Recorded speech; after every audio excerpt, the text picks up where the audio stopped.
सांगलीत भंगार कारखान्याला भीषण आग लागली आहे। खरं तर मिरज MIDC येथील ही घटना असून या आगीत 15 ते 20 लाखांचं भंगार जळून खाक झालंय। अग्निशमन दलाच्या 4 गाड्या घटनास्थळी दाखल झाल्याचं कळतंय।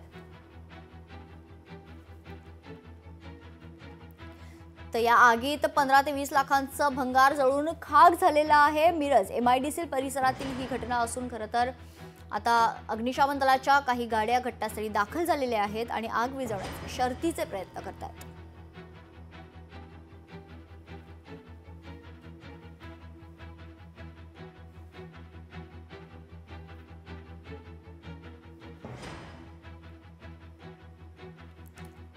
सांगलीत भंगार कारखान्याला भीषण आग लागली आहे। मिरज MIDC येथील ही घटना असून या आगीत 15 ते 20 लाखांचं भंगार जळून खाक झालंय। अग्निशमन दलाच्या 4 गाड्या सध्या घटनास्थळी दाखल झालेल्या आहेत।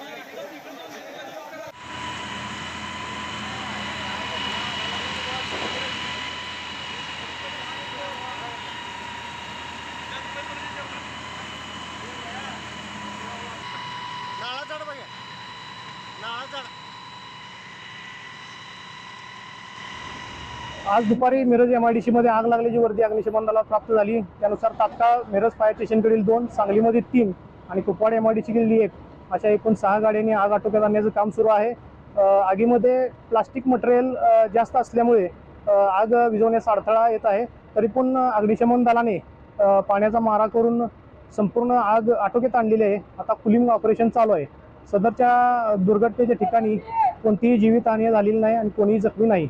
आता आग पूर्णपणे आटोक्यात आलेली असून कुलिंगचे काम सुरू आहे। त्यामध्ये जास्त करून भंगारचं साहित्य, प्लास्टिक मटेरियल, कागद वगैरे असं जळलेलं आहे। लोकशाही मराठी ऐका, पहा, जागरूक रहा।